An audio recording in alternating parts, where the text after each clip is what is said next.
हाँ, जो लोग भ्रष्टाचार में डूबे हुए हैं उनका यही हाल होगा। इन 50 से 55 दिनों में हमने जो काम किए हैं उन्हें मैंने विधानसभा में बताया था, लेकिन यहाँ भी कुछ बातें बताना चाहता हूँ। बिजली विभाग में जो प्रमोशन काफ़ी समय से रुके हुए थे उन्हें अब जाकर हम कर पाए हैं। उसके लिए एक बहन ने रोते हुए शुक्रिया अदा किया था। वो सब कमियां निकालने वालों को दिखाई नहीं देगा, वो वीडियो नहीं दिखेगा। और जो लोग कहते थे कि रिश्वतखोरी खत्म नहीं हो सकती, भ्रष्टाचार खत्म नहीं हो सकती, ये तो खून में बसा हुआ है, वो जरा सरकारी दफ्तरों में जाकर देखें। एक पैसे की रिश्वत नहीं, एक पैसे का भ्रष्टाचार नहीं, सारे काम फटाफट हो रहे हैं। एक बुजुर्ग कह रहे थे, बेटा काम तो हो ही रहा है, लेकिन उससे भी बढ़कर हमें इज्जत मिल रही है, हमें बिठाकर बात करते हैं। ऐसा पहले कभी नहीं हुआ था। उसके पास जाओ, इसके पास जाओ, उस अधिकारी से मिलो कहकर चक्कर कटवाते थे। अब न रिश्वत है न भ्रष्टाचार, काम तुरंत हो रहे हैं, लोग चैन की सांस ले रहे हैं। उन्हें देखकर हमें जो खुशी मिलती है वो अलग ही है। इससे ज्यादा और क्या चाहिए? क्यों ये सब नहीं हो सकता क्या? अगर दिल में चाहो तो सब हो सकता है। अब हो रहा है ना। उसी तरह इस L&T कंपनी के साथ 18,600 करोड़ रुपए के 3 प्रोजेक्ट्स के लिए समझौते पर दस्तखत किए गए हैं। इससे लगभग 8,200 लोगों को रोजगार मिलेगा और मैं उन 3 जिलों के लोगों के लिए ही इतने रोजगार की बात कर रहा हूं। कुरुवई की खेती के लिए 134 करोड़ रुपए के विशेष पैकेज की घोषणा की गई है। हमारे किसानों के लिए मैं आज भी कहता हूं, मेरे किसान भाइयों, आपके साथ ये सरकार हमेशा खड़ी रहेगी। महिलाओं की सुरक्षा के लिए सिंगापेन टास्क फोर्स बनाई गई है, जिसके बारे में आप पहले से ही जानते हैं। आने वाले अरिंगर अन्ना के जन्मदिन पर आपके भाई की सरकार की तरफ से थाई मामन गोल्ड रिंग स्कीम की घोषणा की जाएगी।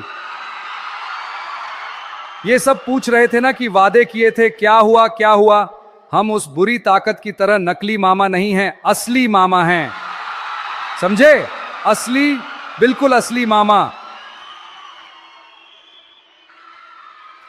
इस बुरी ताकत के बारे में, उनके प्रशासन के बारे में हमने जो श्वेत पत्र जारी किया था ना, अगर उसे संक्षेप में कहें तो वो एक टूटे हुए बर्तन में पानी भरते जा रहे थे। बर्तन हमेशा खाली ही रहा, लेकिन वो पानी कहां गया किसी को नहीं पता, भगवान ही जाने। और ये जो मैंने बताया ये तो बस एक ट्रेलर है। आने वाले दिनों में आप अपनी सरकार का असली रूप देखेंगे। आगे मुंह खोलो सीएम। अरे वाह, आप अपने सीएम के दिल पर ही वार करके आए हैं, वो तो कमाल था। कहते हैं कि बोलो बोलो, और जब बोलो तो उठकर भाग जाते हैं। अब से भाषण शुरू करने से पहले क्या करना चाहिए, इस पर मेरे एक दोस्त ने कहा कि माननीय अध्यक्ष जी पहले सारे दरवाजे बंद करके ताला लगा दीजिए। ऐसा कहकर ही भाषण शुरू करना पड़ेगा, क्योंकि बोलते बोलते ही वो उठकर भाग जाते हैं। 5 मिनट के भाषण पर ही उन्होंने हंगामा खड़ा कर दिया। इससे ज्यादा बोलेंगे तो सब खत्म हो जाएगा, देख लेना।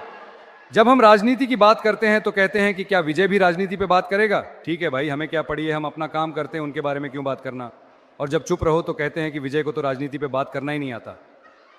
कि इस तरह की बातें कि मेकेदातु बांध के बारे में क्या पता है, विजय ने उस पर बात क्यों नहीं की, इस तरह जब से हम राजनीति में आए हैं एक गुट बस कमियां ही निकाल रहा है।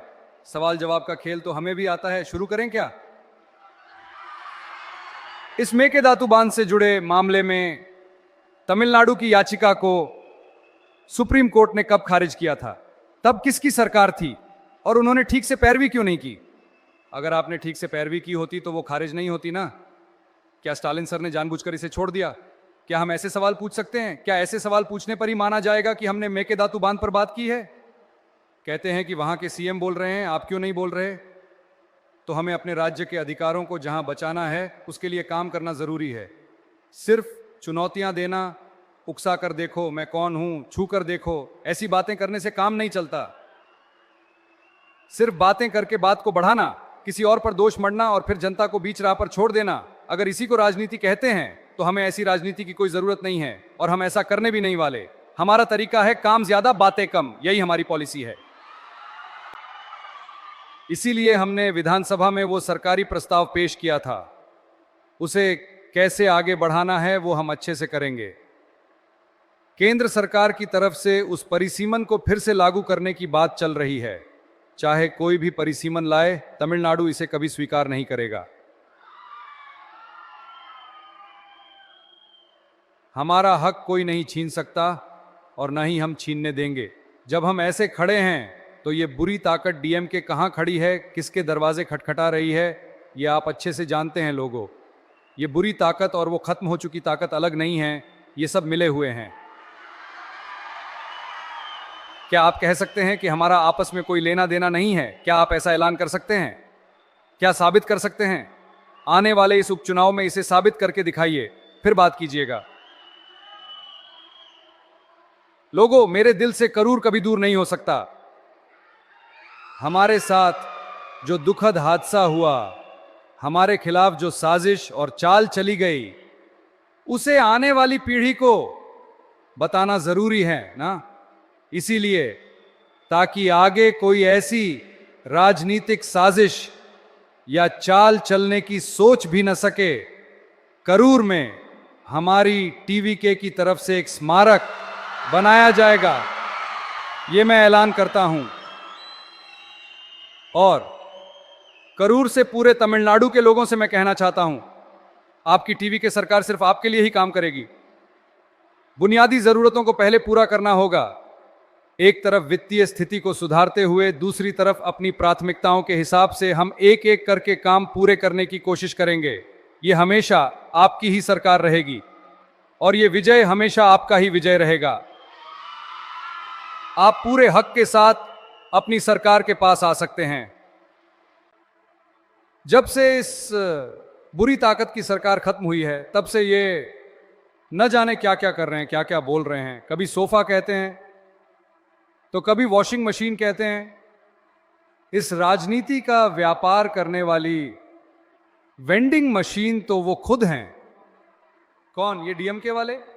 और ये हमें देखकर वॉशिंग मशीन कह रहे हैं।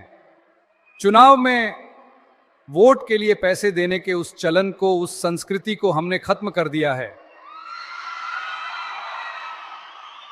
चुनाव में हमने जिस तरह काम किया है, हमें इस तरह के मोल भाव की क्या जरूरत है? जब जनता मेरे साथ है तो हमें इस तरह के सौदेबाजी की क्या जरूरत? इस भ्रष्ट डीएमके सरकार ने पूरे राज्य को लूटकर जो तबाही मचाई है, उसी की वजह से आपके करूर के कंपनी मालिक न जाने कहां छिपे हुए हैं और बस भागे जा रहे हैं। देखो, वो आ रहा है शिकारी, वो बस भागे ही जा रहे हैं। एक और सज्जन विदेश में जाकर छिपे हुए हैं। विदेश का नाम सुनते ही आप स्टालिन सर मत समझ लेना, वो नहीं है। स्टालिन सर के लिए तो मेरे दिल में हमेशा एक खास जगह है। वो नहीं है, ये कोई और हैं जो सिंगापुर चेकअप के लिए गए थे। नो, न जाने जांच में और कितने लोग फंसने वाले हैं। अगर आपसे कोई रिश्वत मांगे तो साफ मना कर दीजिए, मैं आपके साथ हूं। अगर कोई ज्यादा दबाव बनाए तो कहिए कि ये हमारे बेटे हैं, हमारे भाई हैं, हमारे विजय हैं, ये हमारे विजय की सरकार है। ऐसा पूरे दम से कहिए। लोगों, जब आप साथ हैं तो सिर्फ रिश्वतखोरी ही नहीं, सत्ता के नशे में चूर कोई भी हो वो घुटने टेक देगा। ये जो कर्तव्य, गरिमा, अनुशासन के सिद्धांतों वाली पार्टी हुआ करती थी, आज उसका क्या हाल है ये आप अच्छे से जानते हैं। यानी इस टीवी के पार्टी के अध्यक्ष का विरोध करने का उनका एक कारण है, क्योंकि उन्होंने उनके धंधे पर पानी फेर दिया है। क्या उन्होंने भ्रष्टाचार और रिश्वतखोरी को खत्म करने की बात करके आपकी राजनीति को सड़क पर ला खड़ा किया है और जनता भी सिर्फ उसी पर भरोसा कर रही है। तो इस विजय का विरोध करने का उनका एक राजनीतिक कारण है, यह समझा जा सकता है। लेकिन आज इस विजय को जनता ने वोट देकर जिताया है, अपना फैसला सुनाया है और लोगों के काम करने के लिए मुख्यमंत्री की कुर्सी पर बिठाया है। लेकिन आप लोग ऐसे बर्ताव कर रहे हैं जैसे अभी भी आप ही सत्ता में हो। विजय को करूर नहीं जाना चाहिए, विजय को यहां नहीं जाना चाहिए, वो नहीं करना चाहिए, ये नहीं करना चाहिए। मुझे समझ नहीं आ रहा, जब आप सत्ता में थे तभी आपने इतने नियम बनाए थे, एसओपीज बनाए थे, स्टालिन सर ने ऑपरेटिंग प्रोसीजर्स बनाए थे, अभी भी वही कर रहे हैं। ये क्या बात हुई सर? मैं बस ऐसे ही पूछ रहा हूं, क्या आप अभी भी सपने में हैं? पहले जागिए, हकीकत में आइए। आपकी सरकार को गए और टीवीके की सरकार आए बहुत समय हो गया है। ठीक से पढ़ो कहकर सुप्रीम कोर्ट ने जब उनके सिर पर जोर का झटका दिया है, इतनी बड़ी फटकार के बाद भी अगर ये डीएमके नहीं सुधरती तो फिर कुछ नहीं हो सकता। जीत हार तो राजनीति में चलती रहती है सर, उसके लिए सत्ता के पीछे इस तरह पागल होने की जरूरत नहीं है। मैं अच्छे के लिए ही कह रहा हूं, साफ सुथरी राजनीति कीजिए। ओहो, वो तो आपको आती ही नहीं है ना। इस बुरी ताकत को सुधारा नहीं जा सकता और अगर ये सोचें कि वो खुद सुधर जाएंगे तो ऐसा भी नहीं होने वाला। इसलिए आने वाले इस उपचुनाव में लोगों इस बुरी ताकत डीएमके को अच्छे से सबक सिखाइए। भरोसा रखिए लोगों, सब अच्छा होगा। Subscribe to One India and never miss an update. Download the One India app now.